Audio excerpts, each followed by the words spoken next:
ini hanya untuk mereka yang punya logika. Bagi yang tidak punya logika, skip aja. Laporan majalah Tempo terbaru tentang korupsi di Kementerian Sosial sungguh mencengangkan. Di cover, judul besar yang tertera adalah Korupsi Bansos Kubu Banteng.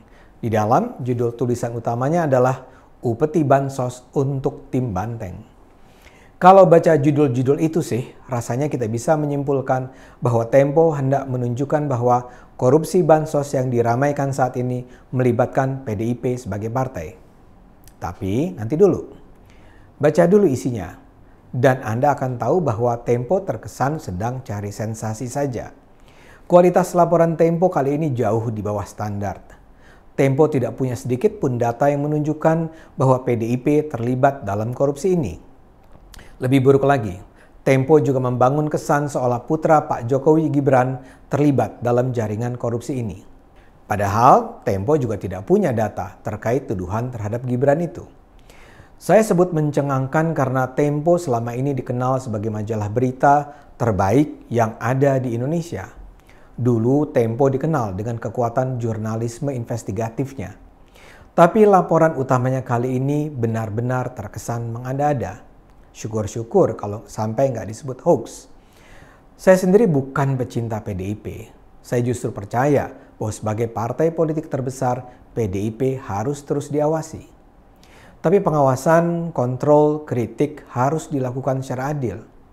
Tempo nampak seperti kelompok aktivis yang membenci sekali pemerintah Jokowi dan PDIP sehingga melakukan serangan dengan membabi buta.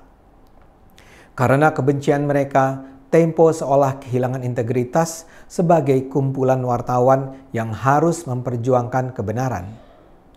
Tempo seperti mengabaikan prinsip dasar jurnalistik yang mengatakan bahwa di atas segala-galanya jurnalis harus mengungkapkan kebenaran.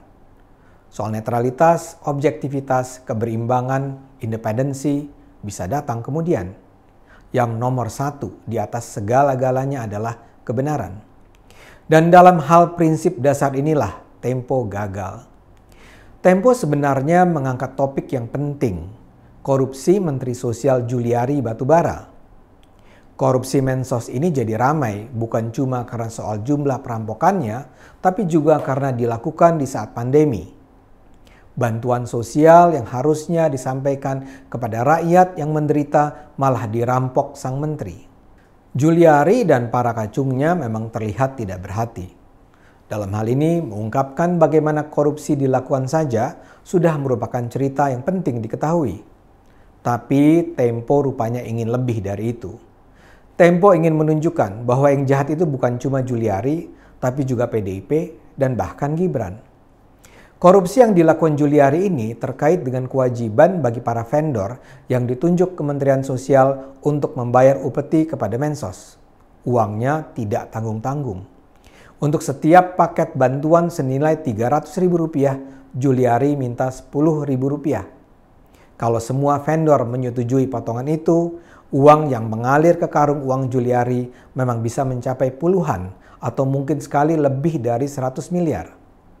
Untuk mengurus pemerasan itu, Juliari menunjuk sebuah tim khusus yang 2 anggotanya adalah pejabat pembuat komitmen di Kemensos. Merekalah yang menunjuk langsung sejumlah vendor untuk menyediakan bahan pokok bantuan sosial, menyediakan kantong pembawa bantuan, dan jasa pengiriman bantuan ke para penerima.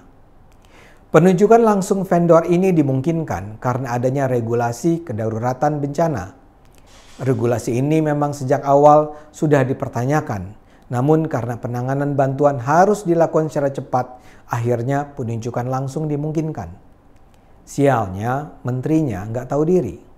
Dia memanfaatkan peluang yang diberikan regulasi darurat tersebut untuk dengan suka-suka menunjuk hanya vendor yang bersedia terlibat dalam komplotan busuk perampok uang rakyat.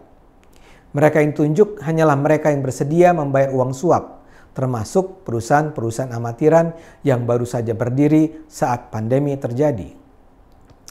Kalau saja Tempo kemudian membeberkan informasi tentang jaringan perusahaan yang menjadi rekanan Kemensos, itu akan menjadi informasi yang penting untuk diketahui publik. Tempo bisa menyelidiki nama-nama pemilik vendor tersebut, bisnis apa saja yang mereka selama ini geluti, track record mereka, hubungan mereka dengan menteri dan para hulu balangnya, atau juga nilai kontrak yang mereka peroleh.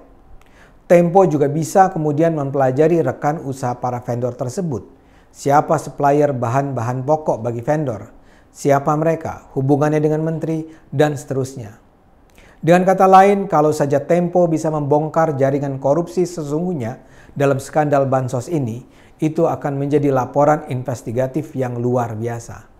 Sayangnya, Tempo tidak menyajikan laporan itu. Mungkin karena terlalu sulit dan melelahkan, Tempo akhirnya memilih jalan pintas, sekedar mengumpulkan kabar burung dan pernyataan-pernyataan yang tidak jelas kredibilitasnya. Dan ini dilakukan dalam rangka membangun narasi besar bahwa korupsi bansos ini bukan korupsi mensos perorangan, melainkan korupsi PDIP dan Gibran terlibat di dalamnya. Di sepanjang laporan, Tempo menulis rangkaian informasi yang sama sekali nggak valid.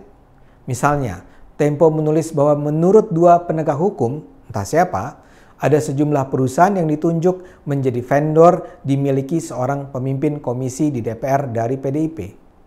Apa nama perusahaannya? Tempo tidak memberitahu. Siapa nama pemimpin komisi itu? Tempo tidak memberitahu. Jadi kita sebagai pembaca hanya bisa tahu bahwa ada dua penegak hukum yang bahkan bisa saja adalah sosok imajiner mengatakan bahwa ada perusahaan milik pimpinan DPR asal PDIP yang menjadi vendor.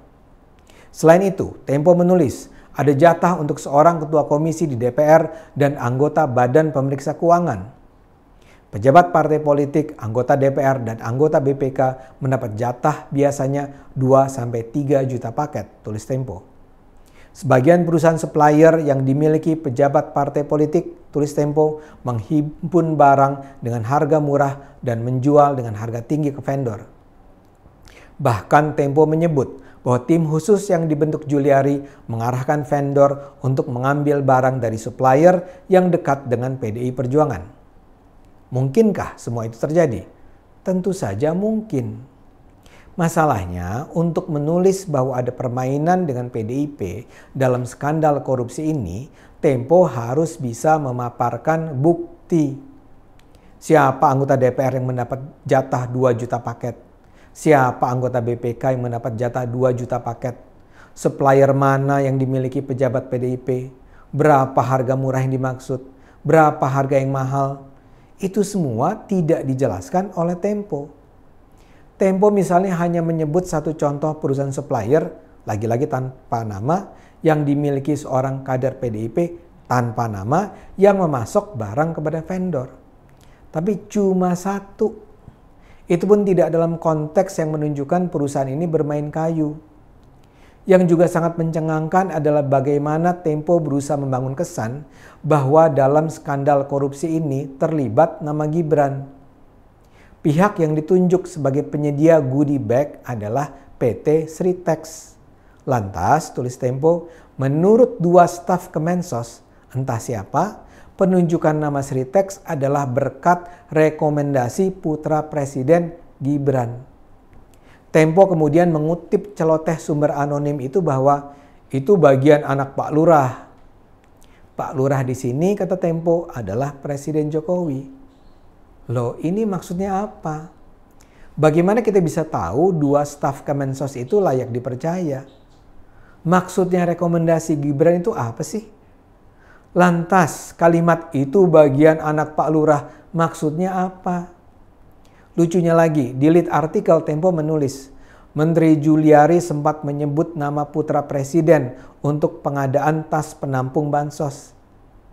Padahal di dalam tulisan tidak sekalipun terbaca Juliari menyebut nama Gibran. Begitu juga, Tempo menulis bahwa menurut sumber entah siapa, Juliari menyerahkan uang miliaran rupiah ke salah satu anggota staf Ketua PDI Perjuangan, Puan Maharani berinisial L. Siapakah L? Kita nggak tahu. Sudahkah L dihubungi Tempo? Kita nggak tahu. Jadi ada terlalu banyak hal yang seharusnya dilakukan Tempo sebelum mereka menurunkan laporan utama ini. Para jurnalis Tempo seperti mahasiswa tingkat 1 yang nggak paham bahwa ucapan orang yang tidak mau disebut namanya dan tidak jelas kredibilitasnya tidak bisa diperlakukan sebagai fakta. Misalnya saja deh, bagaimana kalau sekarang saya menyatakan bahwa menurut sebuah sumber, dana yang dirampok Mensos itu juga mengalir ke sebuah majalah berita berinisial T di Jakarta. Itu jelas nggak pantas. Dan itu juga yang berlaku dalam hal tuduhan tentang PDIP. Tempo harus menerapkan disiplin verifikasi. Saya rasa pimpinan Tempo harus turun tangan membenahi kerja anak buahnya. Tempo selama ini dianggap sebagai teladan. Bahaya sekali kalau kerja jurnalistik seburuk ini dijadikan teladan bagi para jurnalis di Indonesia. Seperti saya katakan, Tempo bisa saja membenci PDIP, Jokowi, Gibran, tapi kebencian itu seharusnya tidak membuat Tempo bertindak tidak adil. Mari gunakan akal sehat, karena hanya dengan akal sehat Indonesia akan selamat.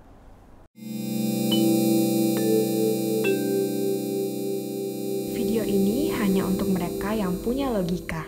Bagi yang tidak punya logika, skip aja.